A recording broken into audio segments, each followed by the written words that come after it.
The Joe Mays and J-Raff Show is brought to you in part by Mays Sandwich Shop, serving delicious hometown favorites to the West Lawn community since 1947.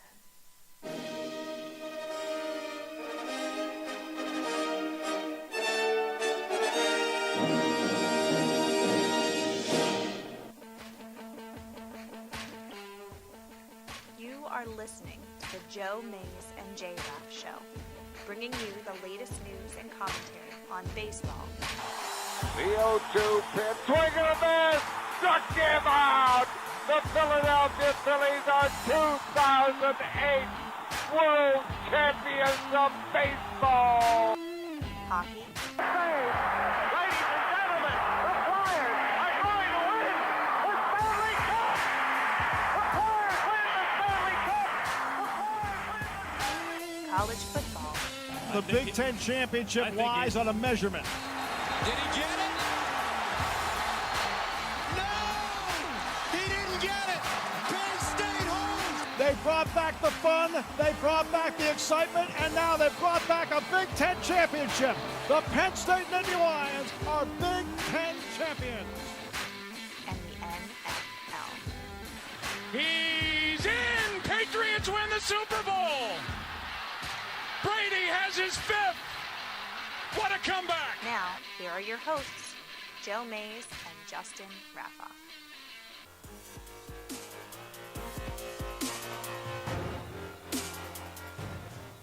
Well, good evening, everyone, and welcome to episode 246 of the Joe Mays and J-Raff Show. I am one of your hosts, Joe Mays, and sitting next to me, my co-host, Justin Raffoff. Yeah, it's good to be here. You know, plenty to talk about. You know, we're kind of on this rotating basis right now, but so I usually give you that Sunday afternoon text to confirm that, you know, am I following what we're supposed to be talking about tonight? So I was happy that it was. Like, it worked out that, okay, I am paying attention to the topic we're talking about tonight. So that's always a benefit, right? Yeah, we're talking pro football here, not high school football. That's the other show we're doing, which we will be doing next week. The Bulldog Hour will be back for, I believe, the 8th time this year, Sunday, That's October crazy. 29th. Yeah, high school season coming to a close quickly. We are in week 9. Wilson travels to Hempfield this Friday. They'll come home for week 10 in early November and have senior night against Conestoga Valley. And depending on the outcome of those two games, we'll see if there'll be a second season for the Bulldogs this year. Unfortunately, we are not celebrating this weekend. We're not perfect, although we may be perfect in fantasy. I don't know how you're doing in my league in fantasy. Close enough Okay, that I have so- a shot. Yeah, well, we have a shot in Mark's auction league. Yep. Well, that'll be a tough one. We need Brady and Sanu to do well tonight. Yeah. I think do we have Freeman playing in that too, or is he on the bench? That Yahoo too, but we're gonna win Okay, Yahoo. Okay. So, yeah, we're close. I mean, because Right. we'll talk about last night in a second here, because we are celebrating because of Yes. last night. Yes. We're doing Yes, pretty we good are. in fantasy. Now, NFL-wise for you, you're not celebrating yet because, Yeah. well, they play tomorrow night, and we'll be talking about Eagles-Redskins, the Monday night game here in a little bit. But unfortunately, the one that kicked off this week, the big week that we talked about 2 weeks ago and on the Bulldog Hour last week, unfortunately, Wilson fell to Manheim Township Friday night, and that gave them their third loss on the year, the first time that's happened since 2007. And it also ended one of the many streaks that the team had going on. It ended the victory streak against LL League Section 1 teams at 68. And myself and many other media members, and as well as the Reading Eagle, have chronicled the streak and mentioned everything. And the Reading Eagle actually called it one of the greatest sports achievements in Berks County history. Yeah, well, that's pretty cool. And, you know, I think removed from it, you know, Yeah, kind of well, take I- that perspective. I was kind of surprised that I wasn't more upset. Like, I wasn't really angry, you know, because who do you have to be angry about? Like, we're just spectators. Right. You know, Yeah. It's hard to get angry over a league loss every 10 years. Like, Right, yeah. it's hard So, to I mean, do. as long as the next one's 10 years from now, Then I'm we're good. cool with it. Yeah, we're cool. So, but I mean, yeah, if you're a glutton for punishment and want more of that, you'll just have to tune in next Sunday. yeah, right. We'll have plenty more to say about the Wilson season to date on the Bulldog Hour next Sunday night here at 8:30 p.m. live. We'll recap the Manheim Township game, the loss there, and then hopefully we'll be talking about a win over Hempfield. But let's mention college football here because last night, College Game Day was in Happy Valley for the big Penn State-Michigan game. The Nittany Lions, I'm sure, while they won't admit it, at least in the week leading up to it, the coaches and players say that avenging last year's beatdown was not on their mind, although the players kind of said once they got on the field, it kind of came into focus. And there were reports that a sideline reporter for the game last night was standing there before a fourth quarter possession for Penn State, and Joe Moorhead says to the team, "You guys remember 49-10, right?" Yeah. Like something along those lines. So, yeah, while I would maybe agree with them that it may not have been the biggest thing on their mind, right? Like that's a different team for both sides. It's a different season, all of that stuff. To say that it wasn't on anyone's mind at all is probably a little misleading as well. Yeah, I mean, it was definitely on the fans' mind. And it was certainly on the fans' mind, yes. It was on the commentators' mind, too, because they mentioned it all the time. As I'm screaming for them to take a timeout when they're, like, just running out the clock at the end, and I'm screaming for James Franklin to take a timeout or, those things, just stuff like that. Use timeouts to ice Quinn Norton, although he took care of that himself. He did that himself. Yeah. So, anyway, just it was a lot of fun, and it was a good scene. A buddy of mine who is a Michigan fan texted me his prediction before the game. He's like, I think it's going to be close into the third, and then Penn State's just too good, too athletic, and they're going to go prediction? away. He didn't give me a score, but he just said, like, close into the third, Penn State's too athletic, going to make some big plays and pull away. And I was like, pretty close. Pretty close to what happened. I was in a phone and text conversation with Coach Fernsler Friday night and Saturday. And I said to him after Wilson lost Friday night, I said a few things about the game coming up Saturday. Because he's a fan of football, though he doesn't really have allegiances other than Wilson. Right.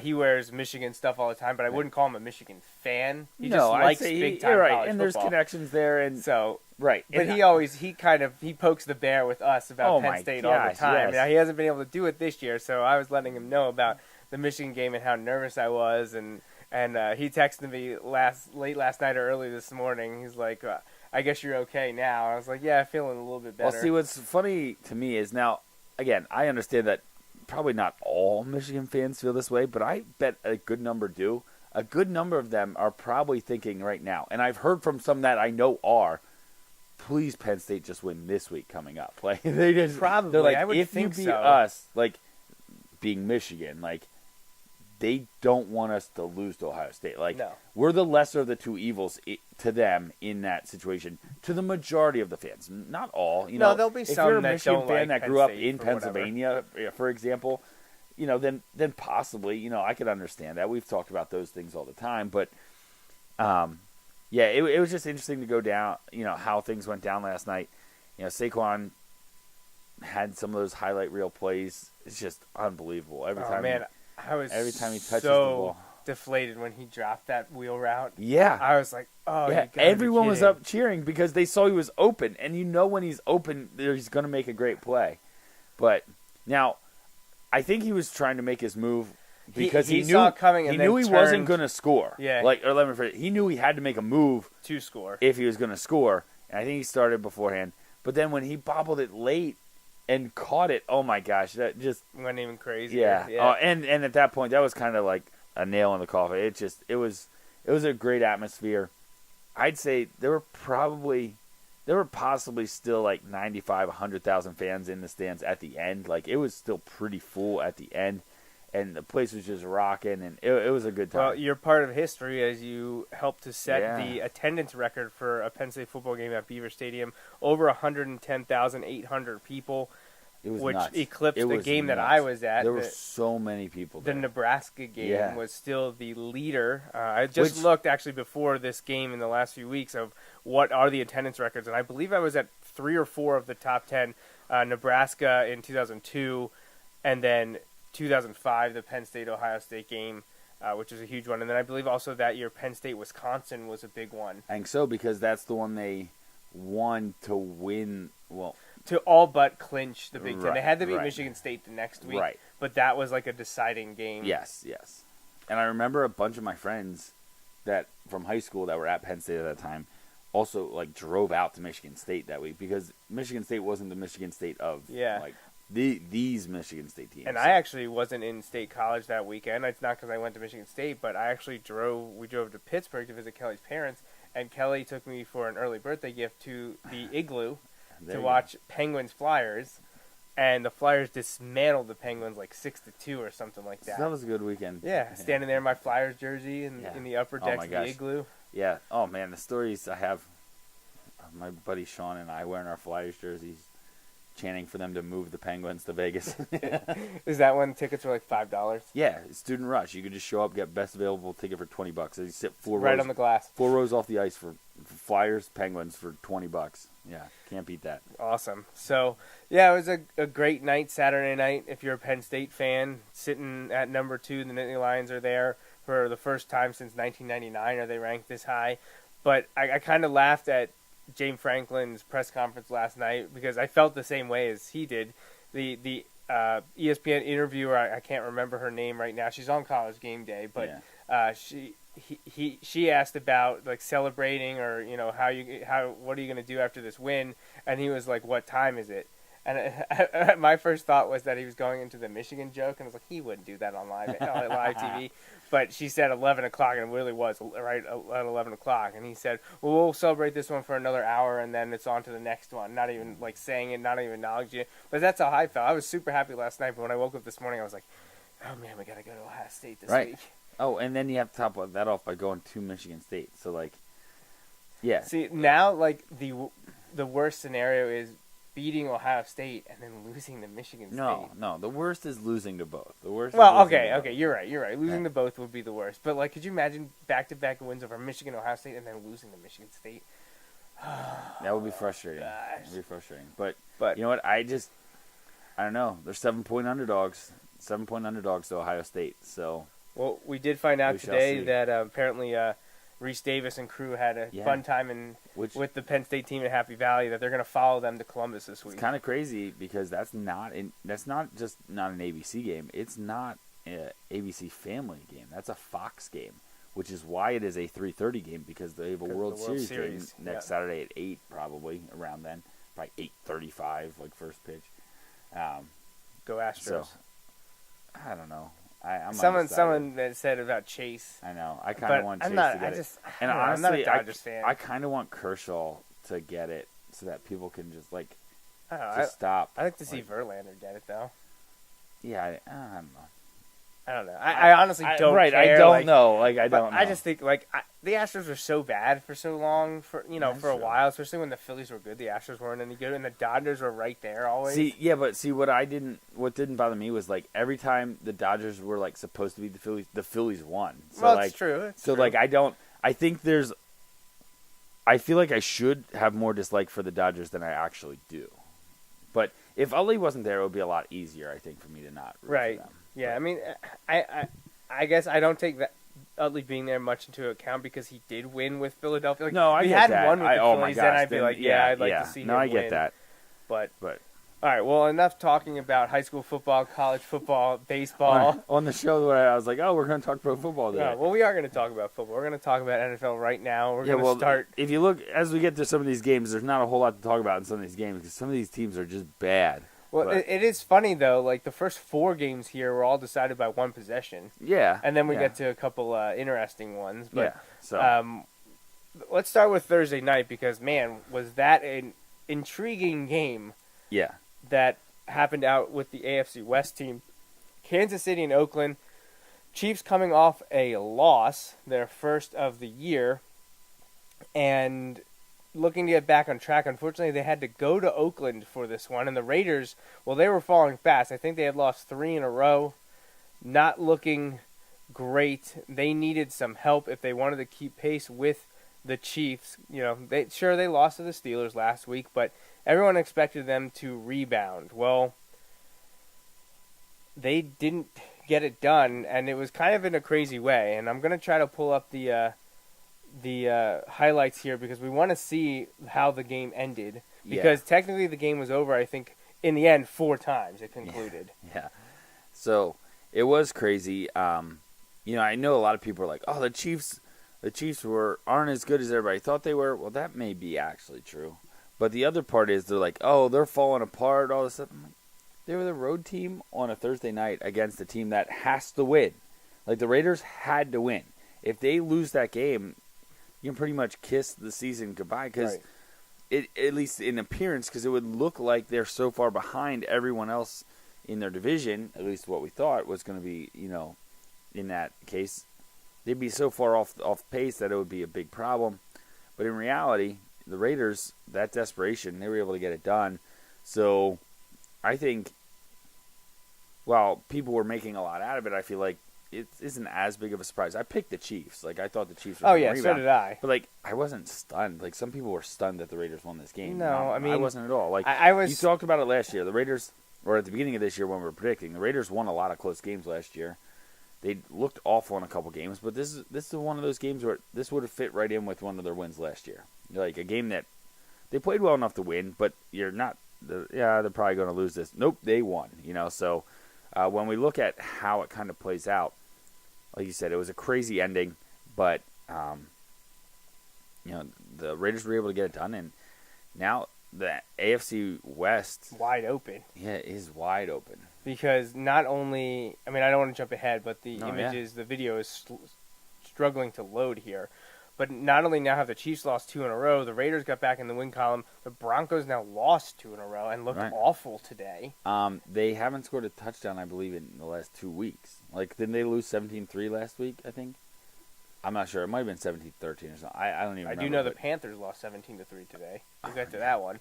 And, well, now the Chargers have won 3 in a row. Yeah. And they easily could have won, I think, at least 2 of those other games. Yeah, they missed 2 field goals at the end that would have won at least thank you at least very one much. of those games, but maybe tied the other one. I don't remember exactly, but yeah. So when you look at it, AFC West, early on, everybody's like, "This is the best division in football," because everybody was assuming the Raiders were going to be good. The Chiefs were good. Not that and, they and the aren't, Broncos but looked good too. Well, now it's like, well, the Chiefs and Broncos are still probably good. Well, let me rephrase that. The Chiefs are good. They just, 2 games in a row. Raiders can be good. Raiders have potential if they can get healthy and figure out on defense what the heck's going on. The Broncos have a lot of issues on offense. Trevor Siemian's playing his way out of that. They're not the only team. And the Chargers are now, for lack of a better term, charging and making a run at things. So, yeah, it's going to be interesting out in the AFC West. I don't know that you could argue that they're the best division right now, just because of just because there's parity doesn't mean it's all good. Right. We talk about that every week in the NFL, but at the end of the year, it is going to be very interesting. 10 right, wins, and it may work out that way, but so the highlights aren't loading, unfortunately. But my biggest takeaway, not really takeaway, surprise from Thursday night was the Chiefs giving up the lead in the fourth quarter. They got shut out in the fourth. They gave up 10 points to lose, including the end of the game where I believe there was 3 untimed plays. So the game ended 4 times technically, but you can't end on a flag against the defense. And that's what ended up happening. And finally, Carr hit Crabtree, and they got the They extra talked about point. it going into the game. Going into the game, you were going to have a Thursday night game that involved the most penalized team in football. Throughout almost all of football history, that is the Raiders. Like, every year, they seem to be the most penalized team. It's the Chiefs going into the game. So to have that many penalties right at the end, not all that surprising, I guess. So it is a crazy ending. But Raiders were able to get it done. That's a huge win for the Raiders to get back to 3-4. They had lost 4 in a row. They were 2-0, coming off of wins over the Titans and Jets, I believe, and then they dropped 4 in a row. But they had to win that game Thursday night, and they got it done late. But at home, in the rematch, I'm taking Kansas City unless something crazy happens until then. Oh, yeah, and in Kansas City, absolutely. But so, sure, the Chiefs lost 2 in a row. They're still one of the better teams in the AFC. They'll be okay. One team that is not okay, though, is the Buccaneers. Yeah. They had that bye in week 1, and then I believe they won 2 in a row, and now they've lost 3 straight after falling to the Bills today, 30-27, when they mounted a great comeback in the fourth quarter, only to let it slip away with turnovers. Right, and you look at the Buccaneers, and we talked about in this division, Atlanta's playing now, but the Saints are better than advertised, or at least for me, on my take. Absolutely. I know some people might have been high on them, but for sure. I had them as the worst team in the division, right, and now so they might be the best. The Saints started 0-2 and are now 4-2. Carolina, who knows? 1 week will look like the best team in football, the next week will not. And so you kind of have that. They've had that going on for a few years, minus some of the time during the 2015 season. But, for a number of years, that was me. I kicked the thing down. Sorry. So it's all going to turn off now. But wouldn't be the first time. Sadly, that is true. As I unplug things all the time. Getting some behind-the-scenes info here. But anyway, yeah. If there was a director's cut, it would just be making fun of me. Like, and the stupid things. I always knock stuff all over here. Like, or forgetting what to say at the end. That's always the best one. Oh my gosh, it's so bad. It's like a Ron Burgundy episode every week. I'm Justin Raffoff. Anyway, so moving back to football again, the Buccaneers, the teams in the NFC South are kind of leaving them in the dust, and I thought they'd be good. I had them win the division. So. I know, and I wanted to. I didn't have the guts to do it though. And you went with the Falcons, right? I had the Falcons too. But the problem is, like, I don't know. I don't really know what the issue is with the Bucs. They still have way too many turnovers. A defense which is supposed to be good is not. Like, right, the defense is worse than it is, and the offense is too inconsistent.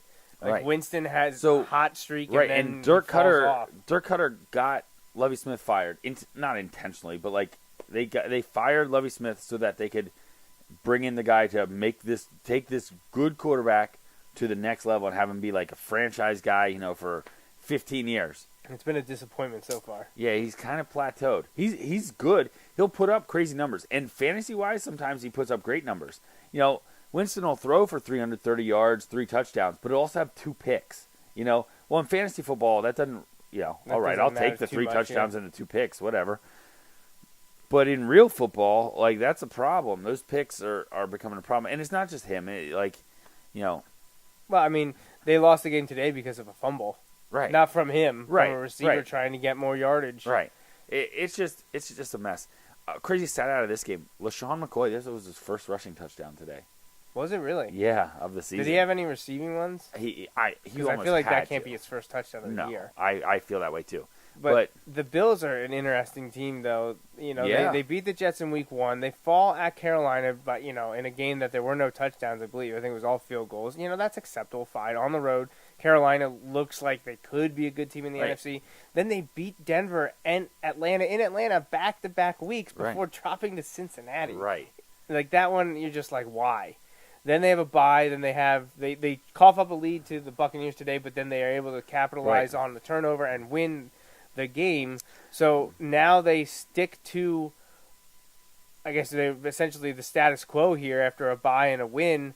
They maintain their pace in the AFC, and as of last week, and depending on what happens with the Patriots tonight, the AFC East had 3 teams in the playoff picture. Yeah.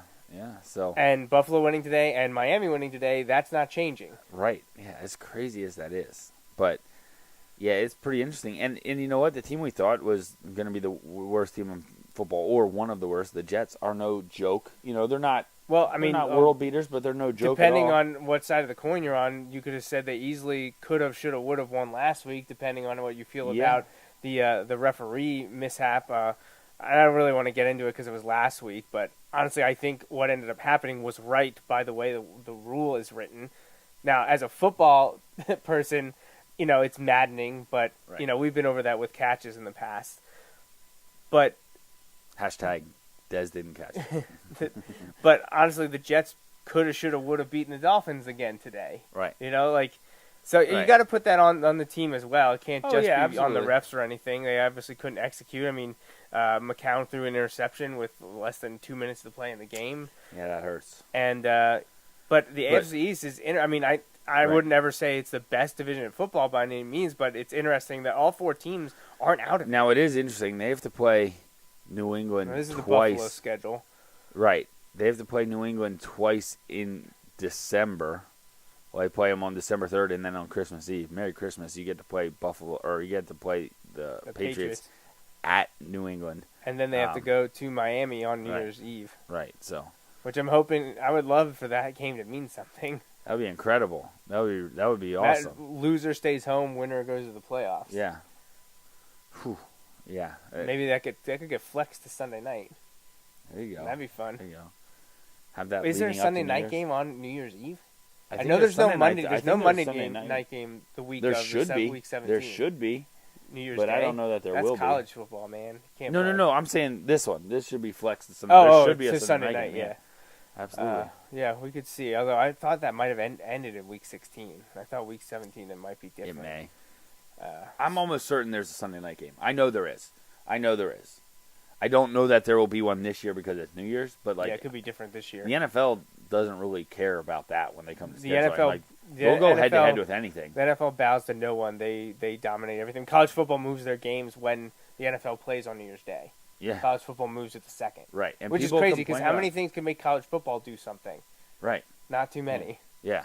The NFL is about the only one. So looking at the Bills' schedule here, they don't have an easy one. Wow, holy. No. They host the Raiders, Which is a big game for both teams. go to the Jets, Yep.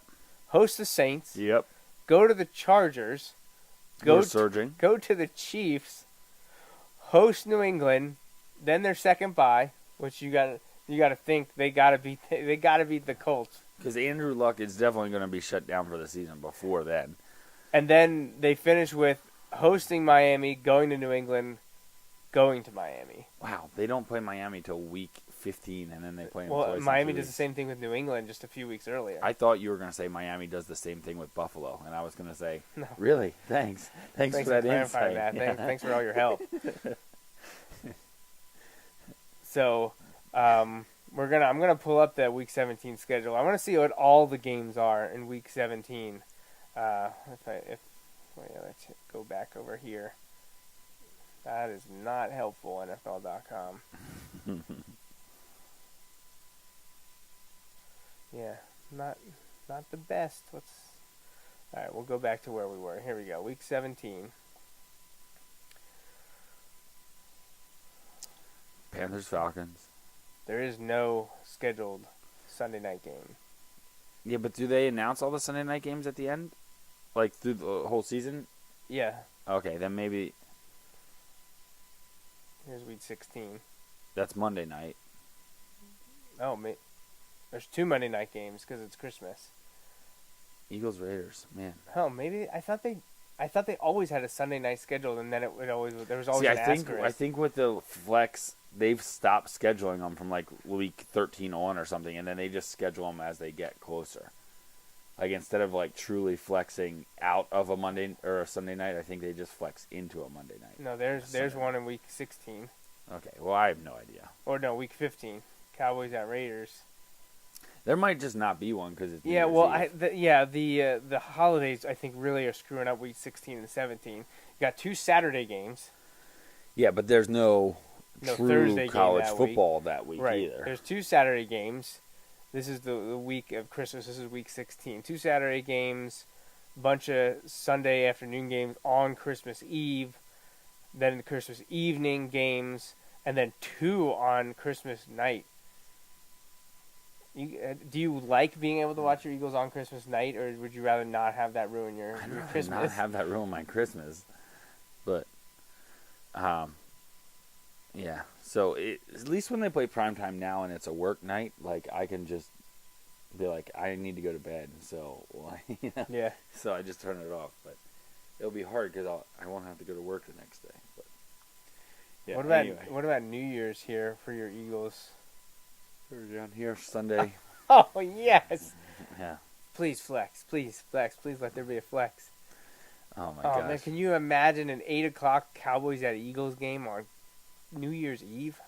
For a playoff spot for the division. I honestly, I don't know. I mean, Dallas looked good today, but they had to win today, and they did it in convincing fashion. But let's get back to today and talk about, I'm hoping about the rest of these I'm hoping games this here. Zeke thing can go on so that he actually is suspended for both Eagles games. That would be nice. So this is the part where I say the Ravens are awful, and then they beat my Dolphins Thursday night.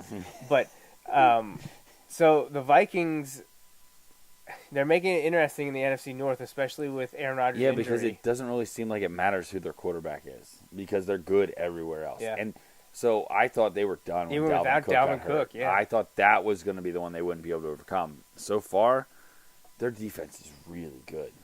Yeah, they had a couple hiccups, but Yeah, but like I just mean they're good enough to win that division. right, they're not going to be a historically great defense, but they're well above average, and they play that way almost every game. So like, yeah, that's going to be interesting. And now, with Aaron Rodgers out, Matthew Stafford's been banged up this year, and they've not been able to get out of that trying to scramble in the fourth quarter mode. Look out, maybe it's the Vikings to take. Also, Teddy Bridgewater is supposedly getting close to coming back. So, Oh, man, that makes it interesting. If you're winning with Keenum, though, I don't which is think pretty insane because his lower leg was detached from his upper leg. It's disgusting. Yeah. Actually, I spoke to an athletic trainer last year who was a guest speaker and was talking about some things. He basically said, like, other than obviously like femoral artery damage and things like that, that injury that Bridgewater had can legitimately can result in leg amputation. Oh, boy. Because the damage that's done is so bad and so severe that he said if the trainers or the people that are there right away, in this case trainers and stuff, don't do what they're supposed to right away, like it can mean like that you can't, like that the damage can be that bad. So, yeah, so because his lower leg was completely Just flopping torn around. from, basically the skin and stuff were the only things like basically holding it together. So, so you can think about that. On that note, His legs flail about. It's as if his legs flail about as if independent from his body. We just said that the other day. No, I said it to Kelly the other day, and we were laughing because we have this huge inflatable, oversized ball that the girls kick around.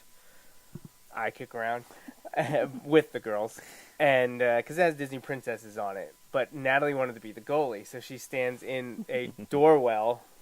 And Haley and I would try to kick it, and you essentially have to kick it over her head because she stands and you just kick her in the face. So I kicked her in the face a couple times with the ball. They're all laughing, think it's hilarious. So then Haley wants to kick it, and she gets a nice little kick. But I was like, well, let's try this. So I pick her up and I fling her body, and Kelly sits on the couch and just starts laughing because it looks so funny. Me like taking her and torso and flinging it back, using and her like a golf club to hit the ball, and her feet are just. And I turned to Kelly and was like, her legs flail about as if independent from her body. And we just started laughing. Good times. Good times. We've gotten sidetracked on this show tonight more than we do normally. But. So, okay, my Dolphins were able to win today. Yeah.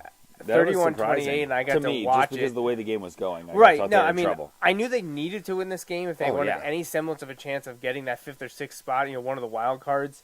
They had to beat the Jets, who were competing with them for one of those spots. And it didn't look like it was going to happen. They were down 28-14 in the fourth quarter. Right, which is why I was like, that's done. And this was very Dolphins of them. And Adam Gase has been hard-pressed or remiss to pull Jay Cutler, even though the Dolphins were entering this game, 12.2 points per game, last in the NFL.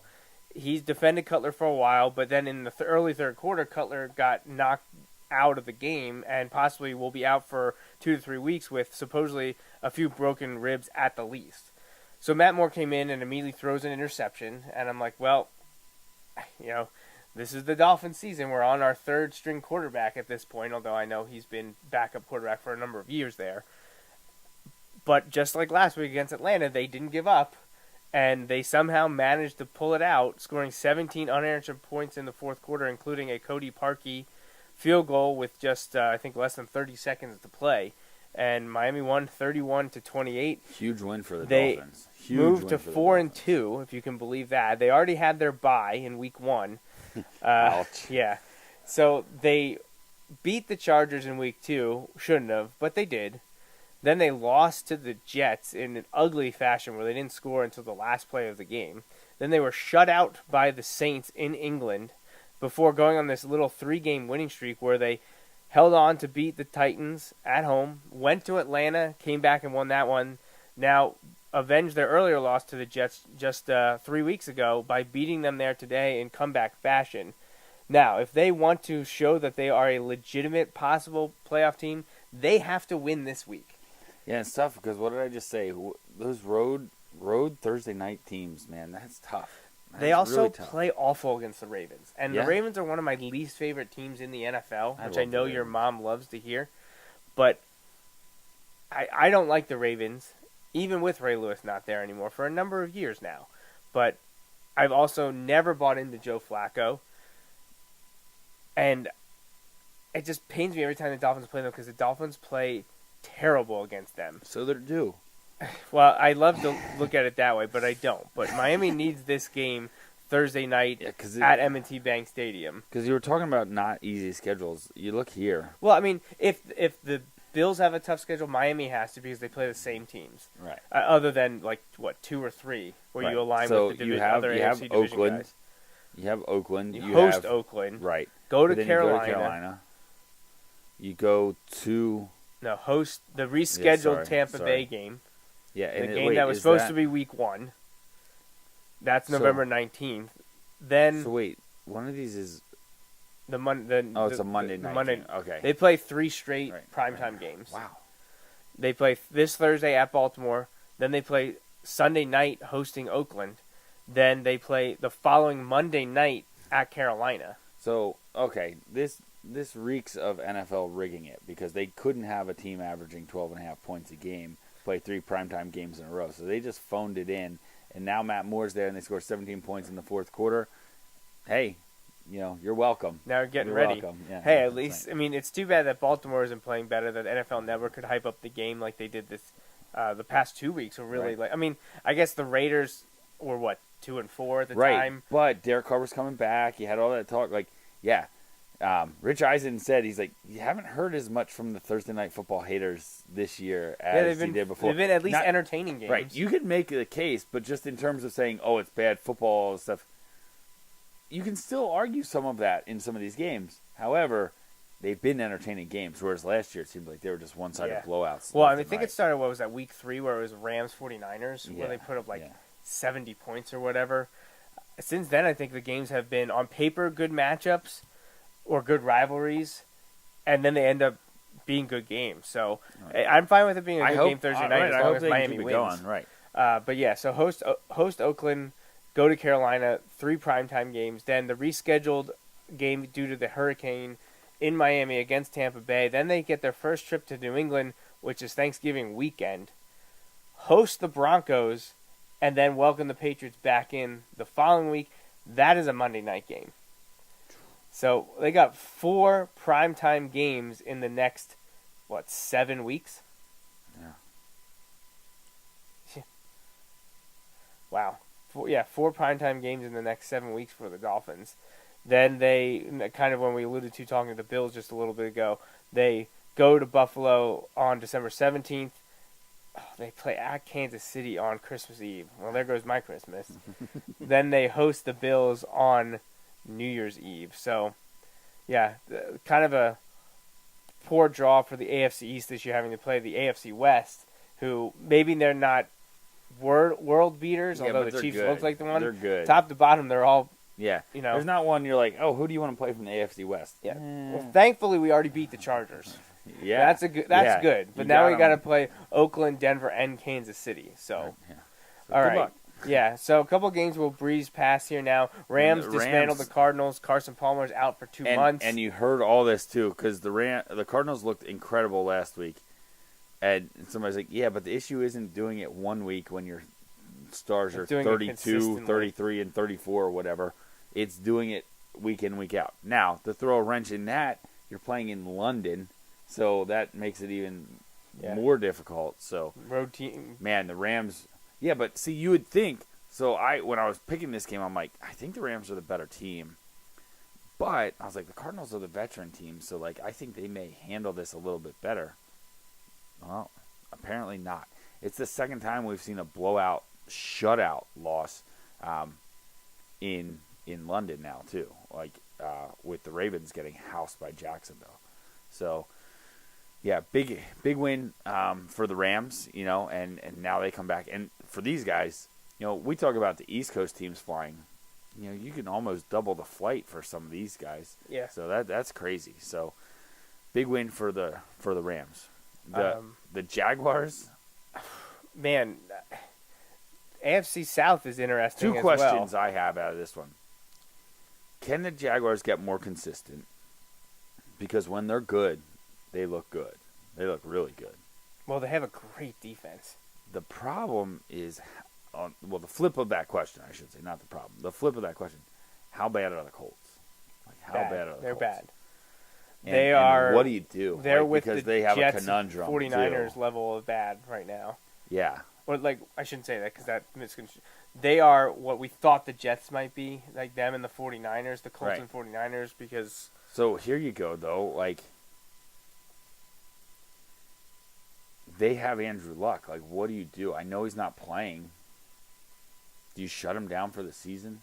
He had a setback What's this the week. point of him coming back? Aren't they like 1-5? Right, your best bet is to get a high draft pick, right? And add that help or trade that help to get lots of help for Andrew Luck. I know there's some people who like they should trade Andrew Luck. I don't. I think they get more value for the number 1 pick than they would for Andrew Luck because he has an injury history. Right. Yeah, the Jaguars are an interesting team, just because they beat up on Houston in Week 1, which was a surprise. Which but turns then they out got to be a good win. But Yeah, for they sure. They kind of get lucked out because I think if Watson, I don't want to say if Watson's the quarterback the whole time, but they got Houston before Watson was in there as quarterback for real. They got blown out by the Titans. Then we were like, oh, same old Jags. Then they destroyed Baltimore in London, and that's when people started to be like, Yeah. Unfortunately, they came back and lost to the Jets. Right, and had everybody going, Oh, and then they beat down the Steelers, and you're like, what is destroyed going on here? So they're alternating big wins, like not even close, with bad losses. Now, I can't say that the loss to the Rams last week, right? That was the Rams. Yeah, yeah. Was bad because obviously the Rams look like the real deal right now. So, you kind of forgive them for that. They needed to beat up Indianapolis today, and they did. So if they can turn some of these... Right, like it's hard to take away from this game and be like, oh man, look at the Jags because Indy's terrible. Like right now, I'd say they're an 8-8 team, which isn't going to get it done. Right, but they just did it. And 8-8 for this team, though. That's good. Like, that's a good. huge step in the right direction. Especially because they have a young defense, they have a young running back, and they still have a young quarterback who's playing much better than he did last year and in the preseason. Right. So, like, if you're looking for growth, now, they have the tough thing is they have to decide, like, what does that actually mean? Like, is he going to continue to grow? Is he going to – and we're not even halfway through, so they still have time to figure that out, but they're going to have to figure it out because it's not quite as simple as just, moving on. So we'll have to wait and see. But now they have a bye week this week. The defense is really good. They are home for 2 in a row then. They have a winnable game against the Bengals and a push game, winnable though, against the Chargers before 2 must-wins against Cleveland and Arizona. Now, granted, they are both on the road, but they're must-win games. They should easily go in that stretch 3-1. Right, and if they're a playoff-bound team, and they have the ability to get 4 wins there, and then they play Indianapolis after that. So I mean, really, they have a chance. They to be should be 4-1, right? And so and they're 4-4 right now, right? Possibly 5-0. No, they're 4-3 right now, right? Yeah. Yeah, they're 4-3 right now. They have a could chance win to be 9-3, like a legitimate chance. I know, legitimate, absolutely. Now, I'd say that the toughest one there is the Chargers. Oh, absolutely. But you have them in Jacksonville, which it'll be interesting to see. Like I know there isn't historically it's been a home renamed Saxonville. If you didn't get that memo, it's Saxonville. I did not. But you don't have typically a huge home field advantage there. But they start reeling off some wins here. Sometimes those can be really exciting times, as people start, like, flocking to games. I don't know that that's what's going to happen here, and but the it'll be next interesting. week, over the last 5 years, you'd say this is a guaranteed loss. But Seattle in Jacksonville, Yep. that's a push. Scheduled for 1 o'clock. That's a push. Seattle's Easily. offense, which is anemic most of the time, Against one of the best against defenses in the league. Jacksonville might have to win the game 2-0 and get a safety somehow, but it's not out of the question. And then they have the big one. Week Yeah. 15, December 17th, they welcome in the Texans, who they already beat once, but Watson wasn't playing as well as he is now. And then they finish the last 2 weeks with winnable games. So you look at this, right? We talk about This team as could be 11-5. yes. Like, so we went through all those teams where we're like, man, they have a really tough schedule. They have a really tough schedule. Man, I And we wish look they had here and this we're like, schedule. oh my Wish gosh. my Dolphins had this schedule. See, so in the NFL, even more so than maybe the NBA, it pays to tank, man. Your schedule gets set up. Not that they were tanking; they were trying to be good and just weren't. All right. We'll pick up the pace a little Yeah, bit. we need to do Sorry. that. So, New Orleans, Green Bay. I thought this might be a trap game for the Saints just because They're they've been the playing Saints? strong recently. Yeah, they can be inconsistent outside of the dome.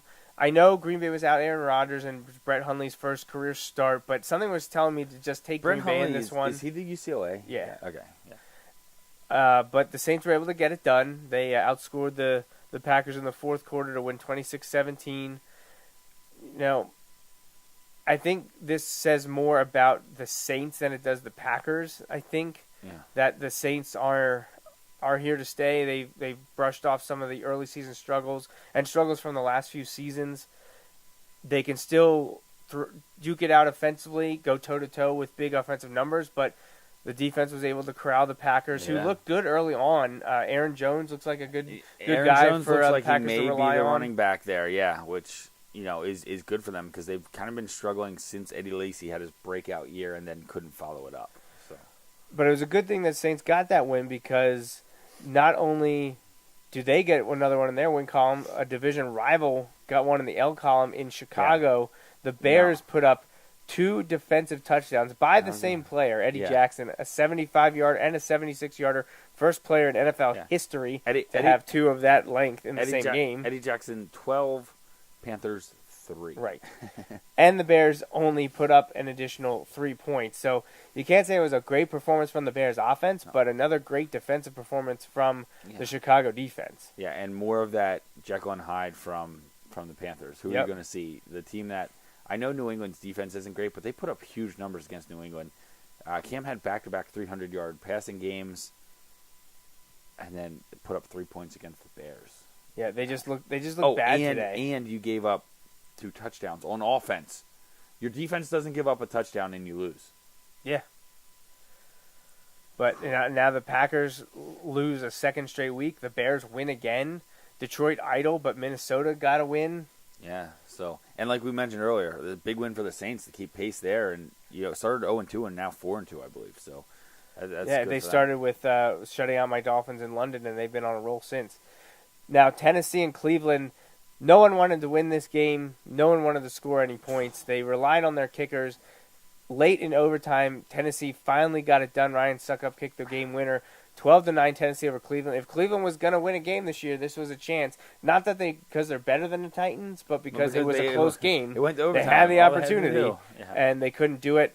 Probably the biggest thing to come from this game is the end of the streak known as Joe Thomas's consecutive snaps played. Never missed a snap. For 11 years. It's insane. Think about that. Insane. And he may have torn his biceps or might have been triceps, Right. and he could be done for the rest of the year. What's interesting here is I feel like the more Browns thing to do would have been tie in this game and then lose out on the first overall pick because of the they tie. get the tie. San Francisco gets it or Indianapolis or whatever, how it ends up. Like, that would have been the Imagine most going Browns 0-15-1, but the 49ers are 0-16. Right, and because of that, you are better. No, I don't than actually that think 0-16 that either team is not going to win a game this No, year. That's just but, like, very hard to happen. That would have been the most Browns outcome, Yeah, right? absolutely, That would have been the absolutely. most Browns outcome. Picking so second who 'cause you knows? I don't tied. even know what's going on anymore because what I think would have been the most Browns outcome didn't happen.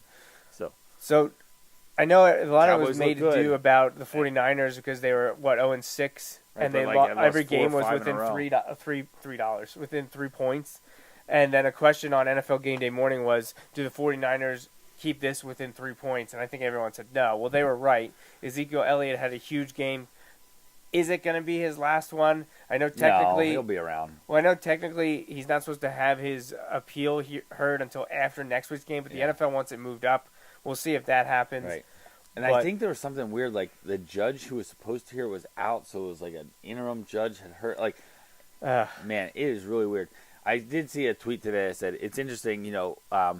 Lots of opposing teams, or lots of teams, will sometimes oppose other teams of needing the refs to help them win games. It's like, but everybody can kind of say like, the Cowboys need the courts to help them win games. But Dallas beat down on San Francisco, 40-10. The Cowboys needed that. They go to 3-3. They got the victory of the Giants. They got blown out by the Broncos. They rebounded by beating the Cardinals, but then lost to the Rams. Not a bad loss. And to the Packers, though.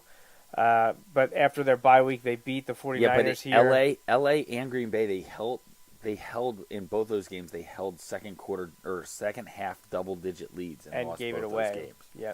So looking at the Cowboys' schedule, they go to Washington next week before hosting the Chiefs, tough one, going to Atlanta on the 12th, welcoming the Eagles on the 19th. Then a short week, they get to host the Chargers on Thanksgiving evening before they got 3 straight home games. Eagles, Chargers on Thanksgiving, Redskins the following Thursday, back-to-back Thursday games. Yeah. I think they had that last year, I think they did, 'cause I was too. like, that's weird. And that's against the Redskins.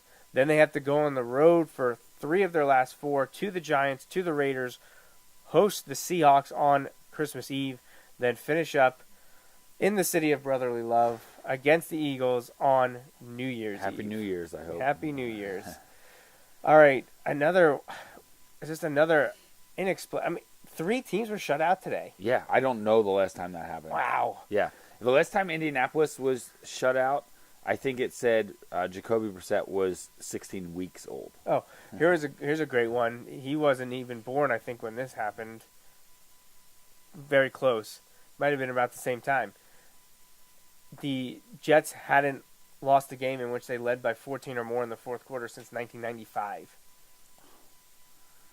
Surprise! Can you click on the Broncos real quick? I just want to see what their score was last week when they lost to the Giants on Monday night. Yeah, I so didn't stay up Denver to watch. loses in LA 21-0 to the Chargers. Chargers, they had some issues winning close games early, but now they are starting to turn it on and making the AFC West very, very interesting. The Broncos, meanwhile, everyone was talking about it after they beat up on Dallas, but then they lost to Buffalo. 23-10. Squeaked So they by did the score a Raiders. touchdown there. And then they looked awful the last 2 weeks now against the Giants and Chargers. Yeah. And it doesn't get any easier because No. next week, Monday night, they have to go to Kansas City, who's mad that they've lost 2 in a row. So are the Broncos, though. But my money's on the Chiefs for that one. Oh, and then they have to go to Philadelphia before hosting the Patriots. Yeah. Ooh, yeah. So then they host Cincinnati, go to Oakland, go to Miami, host the Jets, go to the Colts, go to the Redskins before finishing honest, with the Chiefs. Quarterback situation is not looking great. Now the line's not helping much, but they don't have a set guy at running back. They don't have. I don't think Trevor Siemian is. I like Trevor Siemian, and I thought he was playing great early on, but he needs to turn around, or he's not going to get too many more chances. I don't think. The problem is, they go to Osweiler because Lynch is still out, right? I assume so. I don't even know. I don't know. But you talk about a team that you look at their defense. Their defense is still pretty good. I know they gave up 21 points today, but the defense is pretty good. And they gave up a ton of short fields today because Simeon kept. I know he didn't have 5 picks or anything like that, but it was ugly. So the Broncos, man, I don't know what to think. And like we mentioned, the flip side of that, the Chargers, who started out, lost a couple close ones, but now they're winning like crazy. Look out. Yeah. Look out. AFC West is Who would definitely have thought entertaining. both LA teams could be playoff teams Yeah. when they get no one to watch their games. Right, yeah. Is a team a playoff team if no one goes to watch? Right. Did a team play in the playoffs if no one's there to see it? How great would it be, though? It won't happen. Chargers How great Rams would it be? Super Bowl. Well, if the Chargers won the division so that they hosted a playoff game in a 25,000-seat stadium. Oh, my gosh. How awesome would that be? And it's all the wild card teams fans. Well, it's just like when the Eagles were out there. Yeah, Or was that against the Rams? It was. No, that It was was the against the Chargers, Eagles. right? Yeah, it was the Eagles. Yeah, it was like Philadelphia way west. Yeah. So you spoke about the Dolphins. They got to win against them. I'm glad the Eagles did too already. Get that. Yeah, out of the get way. that one out of the way. So Cincinnati went to Pittsburgh. This is a bloody rivalry. No love lost between the teams. Pittsburgh, it took some time, but they got it going. They clamped down in the second half, shut the Bengals out there. Pittsburgh wins 29-14. For all the Steelers fans that were like panicking a couple weeks ago, and you and I sat here and were like, the Steelers are going to Steeler and it's going to be fine. They're Steelering and it's fine. Right. So don't even worry about it. Yeah, I mean, we'll take a look at the Pittsburgh schedule here. Like, you look at it. All right, so they're against They Detroit. got embarrassed That's by tough. Jacksonville, but they beat Kansas City. They beat Cincinnati. Now they have to go to Detroit, who's coming off a bye before their own bye. Right. So if you want, the secondary could be tested, but they're going to hit Matt Stafford so many times. He gets hit a lot in games where they don't have a great pass rush. So they're going to sack him a lot. I think Pittsburgh's going to be – I know they're on the road, and they may not technically be the favorite, but I like Pittsburgh in that game. Then they have the bye. They host Indianapolis, right? Then they go to Indianapolis. It shouldn't matter. And then they host Tennessee, host Green Bay. Then they go to Cincinnati, host Baltimore, host New England, go to Houston, and then host Cleveland end. So that New England and Houston, I know those would be interesting for the those will AFC be interesting playoff in week picture. 15, 16. But I don't really. Who else in the This AFC? isn't as easy a schedule as Jacksonville, but it's better No. than Buffalo. And if you look at AFC North, who are you going to take? Who are you going to take over that? Oh, no. No one. Yeah, And that's what we were saying 2 weeks ago when we sat here, and that's what I'm going to say. I said, I'll worry about the Steelers Steelers when can win they're that division at 9-7. mathematically eliminated. Right, yeah. So Seattle Giants, last of the Sunday afternoon games or early evening games. Giants actually led this one 7-3 at halftime. Seattle finally eventually woke up on offense. There was a wacky play with an end zone thing where people were complaining that the Giants guy, I think it was Landon Collins, they thought an interception and then they gave a touchdown. To me, it was not. It looked like the touchdown. It looked like a tie, and tie goes to the offense. Tie goes to the offense, absolutely. Simultaneous catch by people rule. were like, it's like the Fail Mary from years ago when they beat the Packers. It was No, nothing like that. That one they screwed up. Yeah. This one they made the right call. This one was the right call. Right. I saw people freaking out about it. I was like, I don't get it. I think they made the right call there. Seattle Absolutely, wins I agree. 24-7. Checking back in on the Sunday night game, New England leads Atlanta in New England 7-0 in the second quarter, about midway point there. The only thing that surprises me here is that it's in the second quarter and it's 7-0. I thought it would be 31-30 at this point. Yeah, I know. All right, so Redskins at Eagles, Monday Night Football. Eagles 5-1, Redskins 3-2. This is a huge game for both teams. Yeah. Because the Redskins can make an interesting run for the NFC's title if they win and drop the Eagles to 5-2 going into the Eagles have a bye next week? I don't remember. I know they have one coming up. Yeah, was it next week or it might be the week after? Let's see, pull it up I here. think it's the week after, but we'll see. Oh, They no, have it's a not for couple a few weeks. weeks. Okay. San Francisco and Denver before the bye. Okay. Right. So, but the Eagles beat the Redskins, and the exact opposite happens because the Eagles they would then have swept the Redskins. Be 3-0 in the division. And already have beaten the Giants once. Have 3-game lead on the division in the head-to-head tiebreaker. And that would be it would be a tough one for the Redskins to overcome. Right, yeah. So 2 weeks ago I said, Last show, 2 weeks ago. I sat here and I said, the Eagles have the Panthers on the road on Thursday night. The Eagles were on the road. And then the Redskins the following Monday night. And I said, Panthers were looking really good at the time. And I said, I don't know that they can win that one, but if they win on the mini bye, with the Thursday then Monday night game, if they beat the Redskins the week after that, I'll make that trade, go 1-1 in that pair going into the next couple games leading up to the bye. I'd be thrilled. Well, then they beat the Panthers, and I'm like, oh my gosh, they have a chance here to do this. This would be an exclamation point here, and so this is one of those games where I look at it as. This can be the difference between fighting for your lives for a playoff spot come the end. And let me rephrase that. This can be the difference between needing help at the end of the season the last couple weeks and controlling your own destiny the last couple weeks. And so when I look at it in that frame of reference, it's a huge game. To go to 6-2, to go to 5-2 wouldn't be the end of the world with a loss. But you have to. I really feel like you have to win your home division games, and then if you can steal one on the road, if you can go 4-2, that's pretty awesome. So this will be a big one. They're going to be. I think Josh Norman was already ruled out like on Thursday. I think he might have been ruled out for this game. So hopefully Carson Wentz can continue to look like he's making strides. I hope they're committed to the run. I hope they can do it, and I hope they can get Kirk Cousins and put him on the ground a few times, because he has a ton of 300-yard passing games. It seems like he puts up 300 yards like almost every other week. Yeah. So literally, as you were saying his name, big. I just read a post that said his grandmother passed away today. Oh, jeez. So sorry to him for that, and not to make light of the situation, but.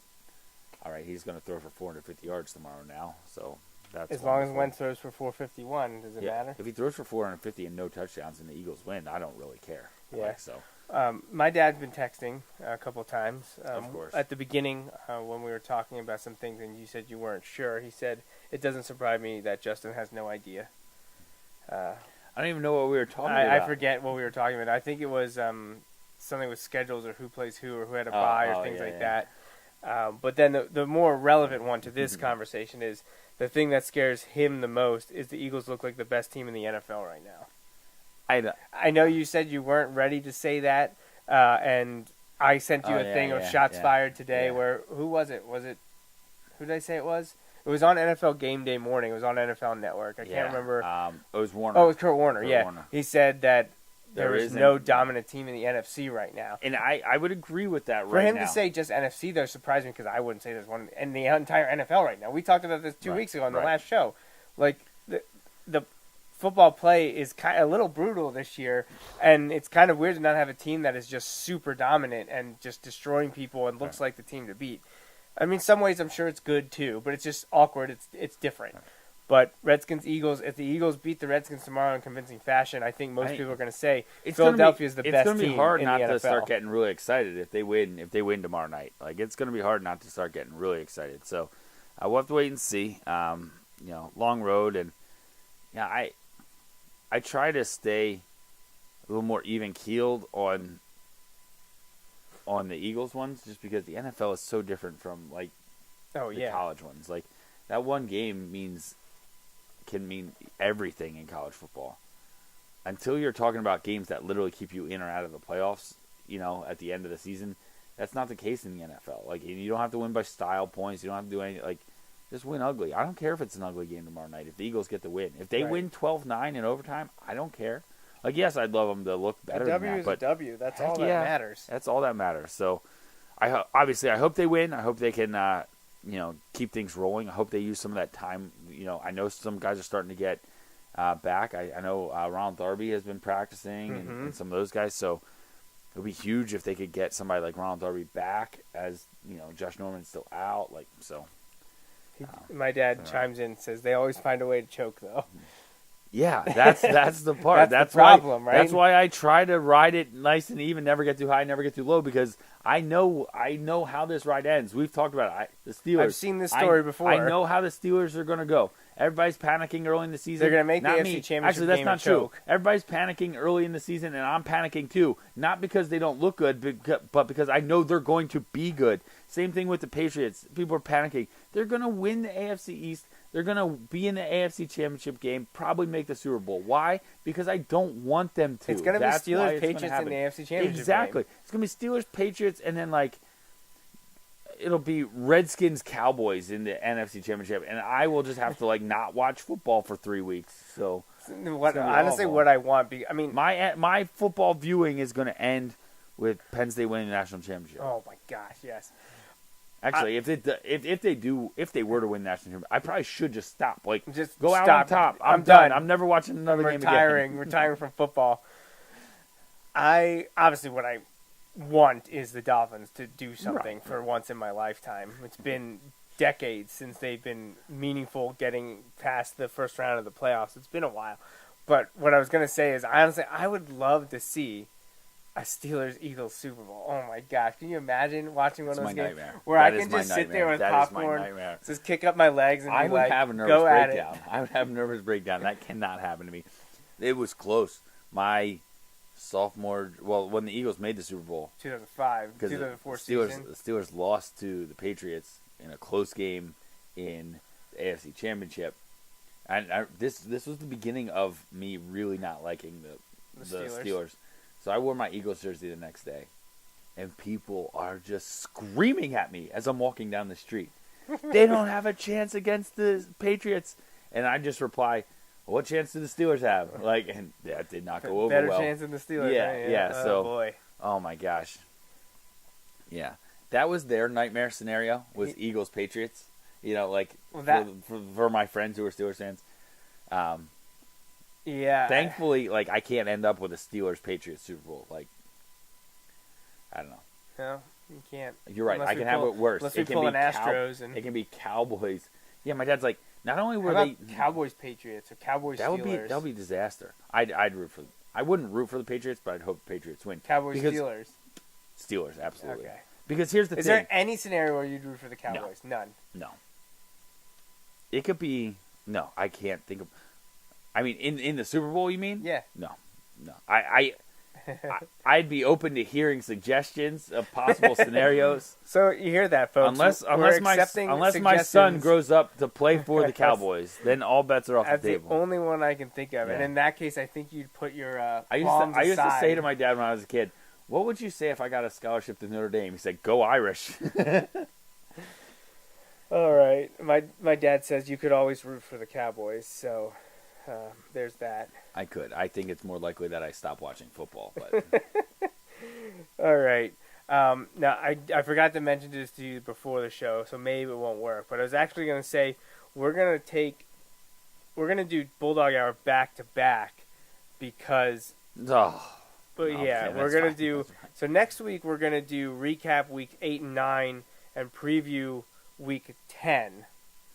But then I was like, I don't want to recap week 10 and playoff stuff if that's not happening or if things have changed. Right. So I was like, well, let's do recap 8 and 9, preview 10. No, that's a good plan. Then recap 10, preview playoffs. Even if Wilson doesn't make it, we can still give a, hey, this is what's happening Yeah, absolutely. in the district playoffs. No, that sounds and good. that would be the last show then. Yeah. Should Wilson make the playoffs and then continue to win, we'll throw in other shows. But right now we're going to do Bulldog Hour 8 on October 29th, Bulldog Hour episode, season 3, episode 9 on November, 5th?